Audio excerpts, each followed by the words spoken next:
Case number 16/2013. State represented by Biblipatnam Police Station versus Mattu Chandrasekhar urf Chandu.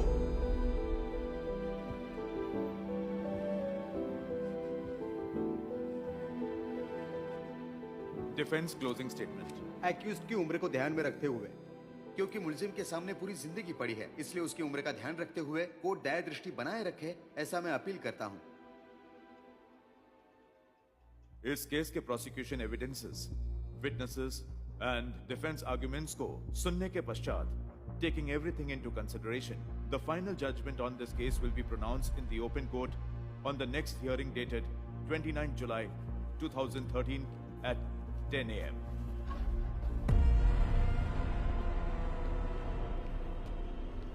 क्या लगता है इस लड़के को कितनी साल की सजा होगी? इस एक्ट में कम से कम 14 साल की सजा तो होगी। जज तो भले इंसान है, 10 साल भी दे सकते हैं। ये क्या है भैया? एक 10 बोलता है तो दूसरा 14 बोलता है। मुझे कुछ भी समझ नहीं आ रहा। क्यों भाई, क्या फैसला आया? अगले सोमवार को फाइनल जजमेंट मिलने वाला है। Final judgment? क्यों भाई, कौन सा केस? अरे वही भैया, वो पोक्सो केस। वो कबाड़ी के बेटे वाला केस? हाँ वही वाला। मैंने भी सुना इस केस के बारे में। थोड़ा मुश्किल ही है। लड़के ने कोई गलती नहीं की है सर।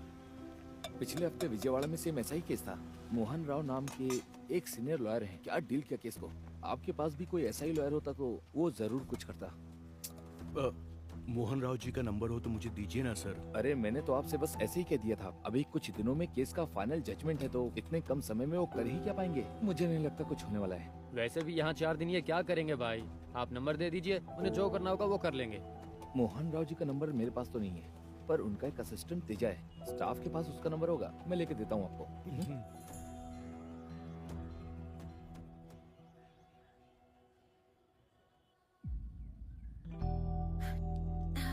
इसे पकड़ो तो।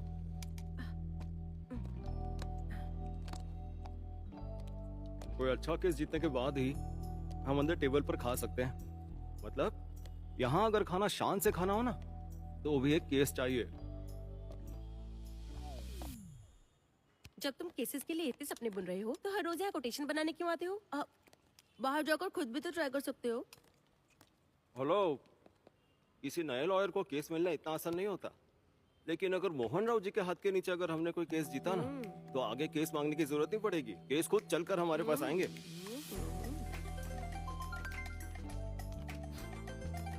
तेजा, सर आपको बुला रहे सर? हैं।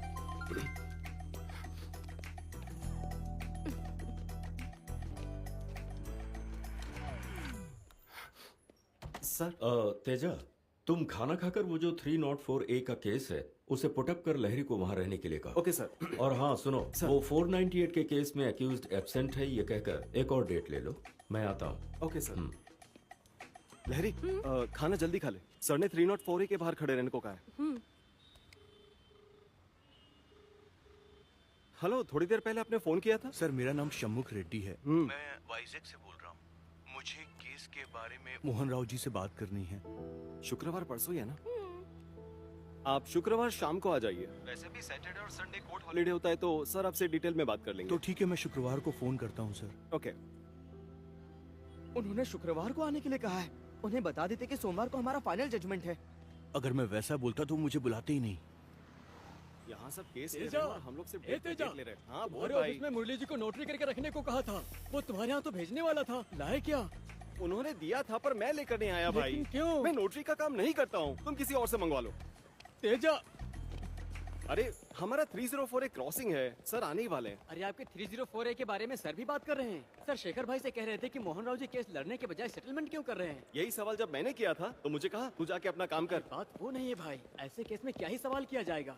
लॉरी ड्राइवर ने एक्सीडेंट किया है तो साफ साफ पता चलता है। अरे कोटी, हमारे सर ऐसा कोई केस लेते ही नहीं जिसमें जीतने का चांस ना हो। मोहन राव जी, आपसे किसी केस को न लड़ने के लिए कहने का हक मुझे नहीं है, but the other party has a loss of life. Please show some kindness. Kindness has nothing to do with justice your honour. हम जब लॉ कॉलेज में पढ़ रहे थे तब कोर्ट में आने से पहले चप्पल निकालने को नहीं कहा जाता था, पर दया, भीख और करुणा को त्यागने के लिए जरूर कहा गया था। मैं अभी यही कहता हूँ। Your honour, if you please allow me, I will start with my cross examination. Proceed. Thank you. नमस्ते सर। मृत वेंकट रमना जी आपके क्या लगते थे? वो मेरे पिताजी थे। हुआ क्या था बताएंगे? रोड क्रॉस करते समय लॉरी ने उन्हें टक्कर मारी। सर क्या क्या पूछ सकते हैं ये मैं तुम्हें बताऊं? जहाँ पर एक्सीडेंट हुआ था वहाँ तुम्हारे गांव का नाम किसी बोर्ड पर लिखा था? मेरा मतलब, क्या रायपुर गांव का नाम किसी बोर्ड पर लिखा हुआ तुमने देखा था? नहीं सर। उस जगह पर जीब्रा क्रॉसिंग लाइंस कहीं बनी थी क्या? अरे वही जो रोड पर सफेद कलर की लाइनें रहती हैं, जहाँ से रोड क्रॉस करते हैं, क्या वो वहाँ थी? ऐसा कुछ नहीं था sir. Driver drink and drive कर रहा था? नहीं सर। तो फिर उसकी गलती क्या थी जो आपने उस पर केस किया? वो बहुत स्पीड में था इसलिए। हाँ, योर ऑनर, उस हाईवे पर स्पीड लिमिट 100 की है, पर ड्राइवर 110 की स्पीड में था, इसलिए सेक्शन 301 डाला गया है। नेग्लिजेंस इन ड्राइविंग के चार्ज डालकर पुलिस ने FIR फाइल की है। जिस वक्त लॉरी को सीज किया गया, उसमें रहे मटेरियल का वेट 8.2 टन है। पुलिस ने फाइनल डिक्लेरेशन में यही लिखा था।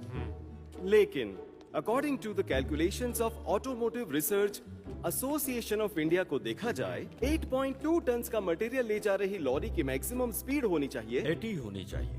सो ओवर स्पीडिंग का चांस ही नहीं है। और चलते हुए स्पीड को स्लो करने के लिए वहाँ कोई जेब्रा क्रॉसिंग या साइन बोर्ड्स भी नहीं थे, योर ऑनर। हाईवे पर जहाँ कोई भी प्रिकॉशनरी मेजर्स नहीं होते, वहाँ पेडेस्ट्रियन का रोड क्रॉस करना गलत है।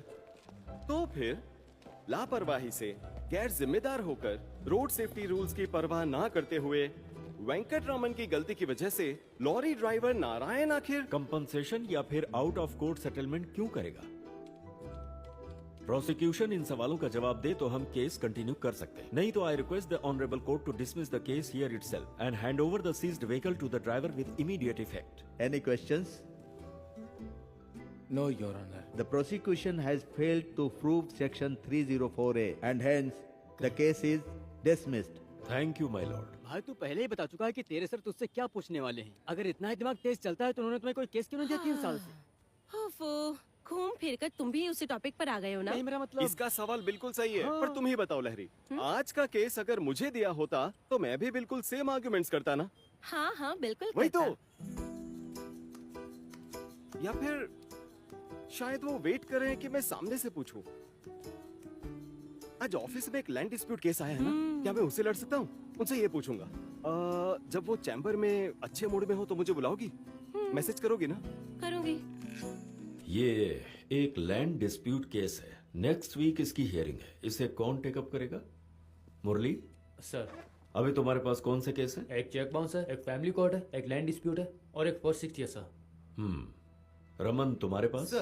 सर मेरे पास एक इव टीजिंग का केस है, एक फाइनेंशियल फ्रॉड का केस है और एक चोरी का केस है सर। और तुम्हारे पास कृष्णा? इस समय तुम्हारे पास वो रेप केसेस काफी आ रहे हैं ना? हाँ सर। हाँ।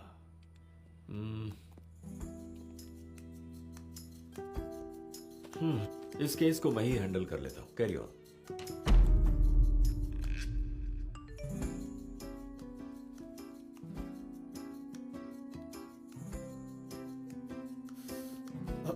Sir excuse me sir. बोलो। सर एक्चुअली मैं भी ये केस इंडिविजुअली हैंडल करना चाहता हूँ। अगर आप हाँ कहे तो वो लैंड डिस्प्यूट केस मैं टेकअप कर लूंगा सर। तुम्हें इंडिविजुअल केस देने में मुझे कोई प्रॉब्लम नहीं है तेजा, खुशी से दे दूंगा। पर केस देने से पहले मैं तुमसे एक क्वेश्चन पूछता हूँ। तुमने अगर करेक्ट आंसर दिया तो केस दे दूंगा। पूछिए ना सर। लिसन, एक रेलवे ट्रैक पर ट्रेन जा रही है। उस ट्रैक पर एक आदमी खड़ा है। तुम उस ट्रेन की ट्रैक बदलने वाले लीवर के पास हो। तुमने अगर उस लीवर को पुल किया तो वो ट्रेन दूसरे ट्रैक पर चली जाएगी। पर वहां पर 5 आदमी खड़े हैं, वो मारे जाएंगे। अगर तुमने लीवर पुल नहीं किया तो ये एक आदमी मारा जाएगा। सो अब बताओ, इस एक आदमी को बचाओगे या फिर उन 5 को बचाओगे? सर उस एक की जान से ज्यादा उन 5 लोगों की जान ज्यादा जरूरी है सर। तो मैं उन 5 लोगों को बचाऊंगा सर।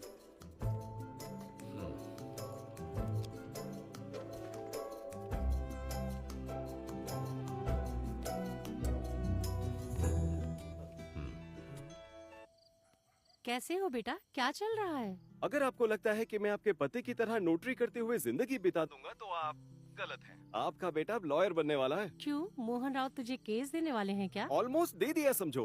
तो ऑलमोस्ट क्यों बोल रहा है? एक सवाल पूछा और उसका जवाब मांगा। अब आपका बेटा तो स्मार्ट है, फट से जवाब दे दिया। केस भी कल तक दे देंगे। अच्छी बात है। खाना खाया? हाँ बस अभी खाया। और आपने? खा लिया बेटा। सर वो केस के बारे में पूछना अच्छा था। तेजा, तुमने कहा था उस एक को इग्नोर करके उन पांचों को बचाओ। हाँ सर। एक्चुअली वो पांचों एंटी सोशल एलिमेंट्स हैं।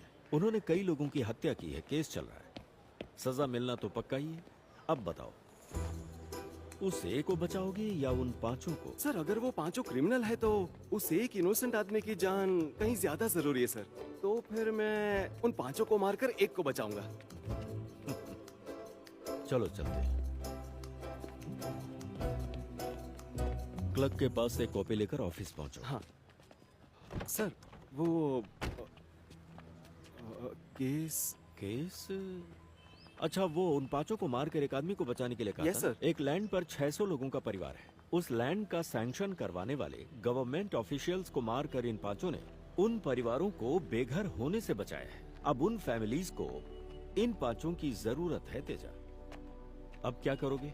उन पांचों को बचाओगे या फिर इस एक को? उस एक को मारकर इन पांचों को बचाऊंगा सर।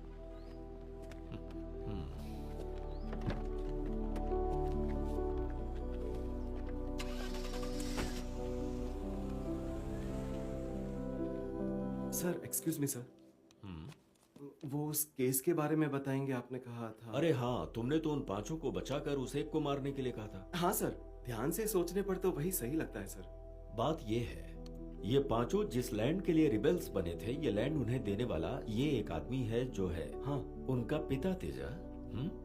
बताओ किसे बचाओगे? जाकर सोचो, सोच कर बताओ।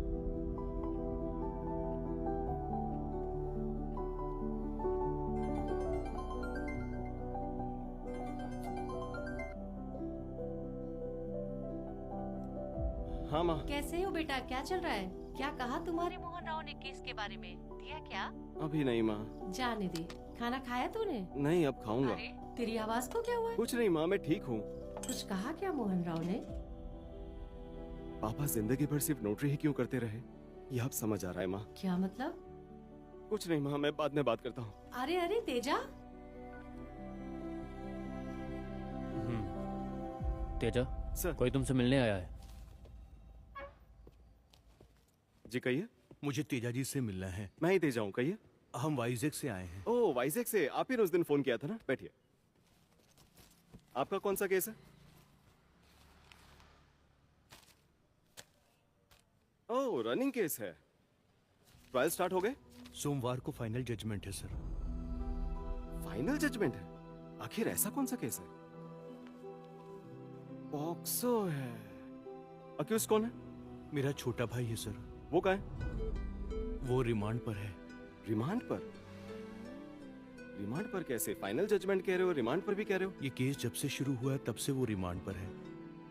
अरे पर बेल तो मिली होगी ना? नहीं मिली सर, 78 दिनों से वो रिमांड पर ही चल रहा है। ठीक है, आप दोनों बैठिए, मैं सर से बात करता हूँ।